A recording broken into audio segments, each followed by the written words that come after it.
En Ouganda, inquiétude autour de la santé de l'opposant Kizza Besigye, détenu depuis plus d'1 an. Ce mercredi, il devait comparaître devant la haute cour de Kampala dans son dossier de trahison. Mais selon ses avocats, il était trop malade pour s'y rendre.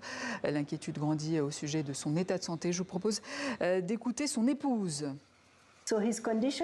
Son état est préoccupant et le plus inquiétant, c'est que les autorités pénitentiaires insistent pour le soigner elles-mêmes, alors qu'il ne leur fait pas confiance. Il préfère consulter son propre médecin et être placé dans un établissement où il peut être surveillé. Ils détiennent mon mari militairement et ils font comme s'il était en prison, alors qu'ils contrôlent la prison. Et maintenant, ils lui refusent des soins de santé. Ils veulent le tuer. Autre figure emblématique de l'opposition ougandaise, Bobi Wine, en fuite depuis les élections de la semaine dernière et la victoire proclamée de Yoweri Museveni. Il s'est défendu des accusations de terrorisme portées contre lui par le régime.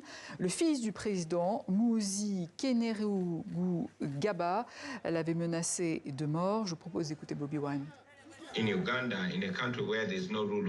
L'Ouganda est un pays sans état de droit, un pays où un général militaire peut boire son whisky, souhaiter la mort et ordonner l'assassinat de quelqu'un.